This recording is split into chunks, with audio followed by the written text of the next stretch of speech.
This is Rob Tebbutt for Boxing Social in association with Betfred. Delighted to be joined by two-weight world champion Badou Jack the Ripper. It's been a while, Badou. How you doing? I'm great, great. How you doing? I'm very well, thank you. Very well. It's been a while since we've caught up. What have you been up to apart from training very hard in Las Vegas? Uh, just spending time with the family and the kids. Yeah, and training. That's it. You say you're spending time with the family and the kids. You're one of the, well, in the last probably decade, one of the busier fighters around your weight class in particular. This year, everything's kind of ground to a halt for everybody. Have you enjoyed having that extra bit of time at home with the family? Yeah, definitely. I'm enjoying that, but yeah, I want to get back in the ring. So yeah, I've been waiting to get a fight date for a long time now. So yeah, we on for November 28th. We certainly are, and it's like a lot of things this year. It's kind of crept up on everybody. Everybody's been preoccupied with something else, and before you know it, it's round the corner. Yeah. Tell us a little bit about your return to the ring on a massive card, Mike Tyson versus Roy Jones Jr. Pretty good one to get on.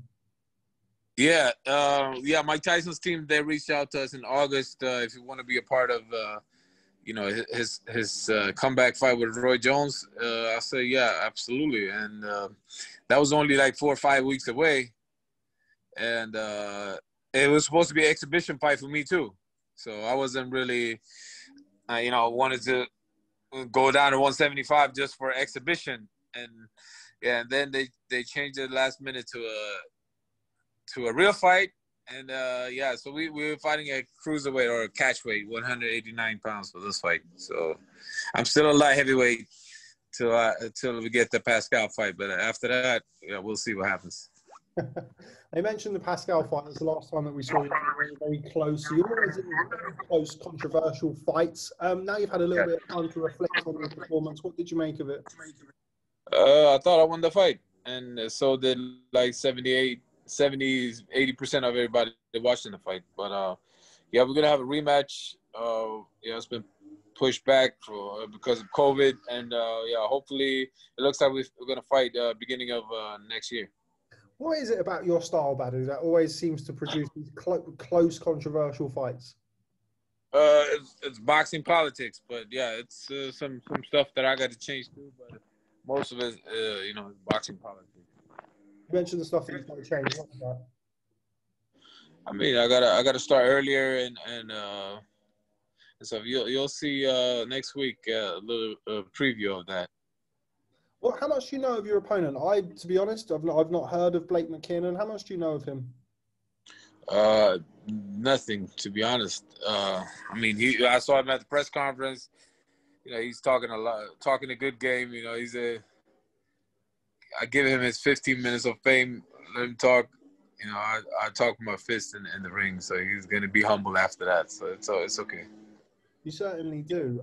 Talk to me a little bit about preparation for this fight. Obviously, you've been joined by a certain Mike Tyson. Vidal Riley, who I know that you know very well anyway, has also been around the camp. What's that been like? You've got the present, which is you, the future in Vidal, and forgive me, Mike, if he's within earshot, but you know the past in Mike. What's training camp been like this time round?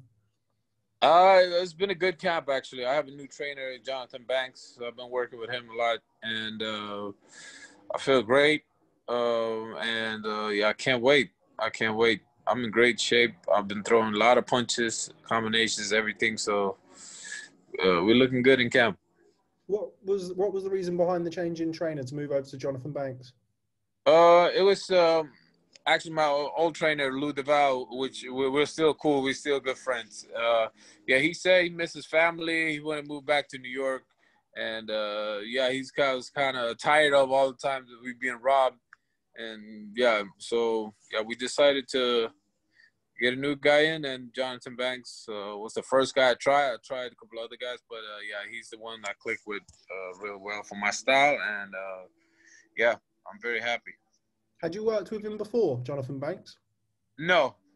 So he's been working with Triple G, and me and Triple G has the same nutritionist. So yeah, my nutritionist said that Jonathan Banks, you know, is a fan of mine, and yeah, after that, yeah, we linked up, and yeah, we clicked. He's only a year older than me, so we're about the same age and everything. So yeah, it's going great. You know, at this stage of your career now, you're an incredibly experienced fighter. You know, two-weight world champion. how much of it at this point of your career is psychological? You're getting a new trainer to come in. I'm assuming at least he's not going to completely change your style or revolutionize the way you fight. What is it at this stage of your career that you're looking to take from a new trainer? I mean, he's more of he's pushing me a little bit harder, and yeah, he don't try to change my style, just adjust some small things with balance and power and stuff like that, and just yeah, let me push myself. He see the talent, the fighter that I am, and he's trying to get the best out of me. Now, I mentioned the two people that you've been joined with in training camp, well, at least two, Vidal Riley and Tyson. What's it been like training alongside Mike Tyson? I'd imagine somewhat surreal. He would have retired before you started your professional career. Yeah, he retired in 2005. So yeah, I actually started amateur boxing in 2001. So yeah, yeah. I mean, both Roy Jones and Mike Tyson was my favorite fighters growing up. So yeah, I haven't really seen him training. He saw me training. We was there only one time, but yeah, he looks like he's in great shape. And I mean, it's an exhibition, but with Mike Tyson, you never know what can happen.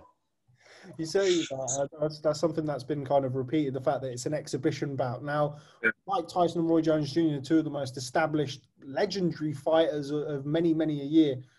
Surely they're going to be too competitive for an exhibition.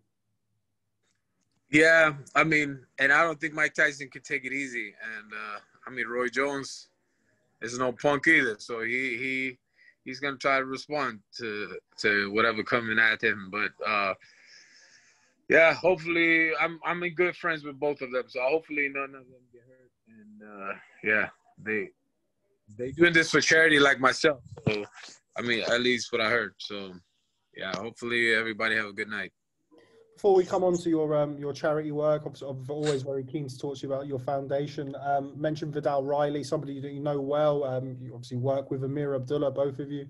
What's it been like having him around recently? He's, again, kind of coming away from, well, what he's trying to distance himself from kind of YouTuber boxing now and really carve out his own professional career. Have you noticed a change in Vidal? Yeah, he's very skillful, very talented. We actually, the first time we sparred with him, yeah, like a month or 2 months ago. So yeah, he's his future is very, very bright, and yeah, he's very athletic. He just got to stay focused. Yeah, don't worry too much about YouTube and just stay focused. You know, he could be a world champion one day. Yeah, I think it's a tip for me as well. I think we'll get a little bit more on YouTube sometimes. As I mentioned, the Badou Jack Foundation. What have you been up to? I'm always very keen to hear what you've been doing, your various charitable exploits around the world. What's the latest with the foundation, Badou? I haven't been able to do too much since, at least not traveling, since the pandemic. But we're working on working with foster kids. We're gonna start something with foster kids here in the United States as well. And yeah, we're gonna keep doing what we're doing with refugee camps and the orphans and everything. So yeah, so all the proceeds from this fight, yeah, is donated to my foundation. So this is not a regular event. This is not a regular fight. Of course, it's a fight in the ring. I go in there to hurt my opponent, but yeah, it's a little different. I fought 8 world champions back to back, or future or former world champion, and yeah, this is a little different. It's an 8-round fight, but this is for charity. You mentioned the Jean-Pascal fight, the Jean-Pascal rematch that you're looking at in the future. I mean, forgive me, but you have been around the block for a while. You've been in some great fights, some tough fights. Is that kind of, is that as far ahead as you're thinking? I mean, I don't want to utter the word retirement, but you are coming towards the end of your career. How much is left for you to achieve in the sport? I mean, I feel like I haven't took a lot of punishment. I've been in tough fights, but I haven't took a lot of punishment. And I mean, I got a cut, but other than the actual headbutt, he never hurt me or nothing. So I feel fresh. I feel young. I mean, I'm throwing a lot of punches. With my new trainer, everything feels great. So I take one fight at a time, of course, and then we see what's going on. Maybe I move up in weight to a 3rd weight class. We'll see. Would you consider moving up to cruiserweight? Yeah, definitely. This fight is at cruiserweight next week. So or catch weight, 189. But yeah, no, I walk around heavy, so that it won't be a problem. And I would like to become a 3-division world champion and be able to eat a little better and put some weight on.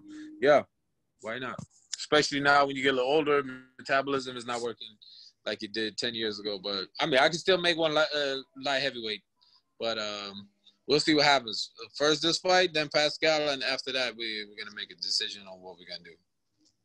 Okay, well, before I let you go, Badou, I do appreciate your time when you're so close to the fight. Mike Tyson versus Roy Jones Jr. What are we going to see? I think a lot of people underestimate Roy Jones. He's still a great fighter, but Mike Tyson, if he lands one of those big shots, it could be over. But if they just do exhibition, I mean, I'm looking forward to it. Both of them are my friends, and I'm a big fan of both of them as well. So may the best man win, even though it's not a winner. May the best man win, but let's hope that they both come out of the ring as safe. And healthy as they went into it. Badou Jack, always a real pleasure. Very much for speaking to Boxing Social, and I look forward to seeing you in action next week on the Mike Tyson Roy Jones Jr. undercard. Thanks, mate.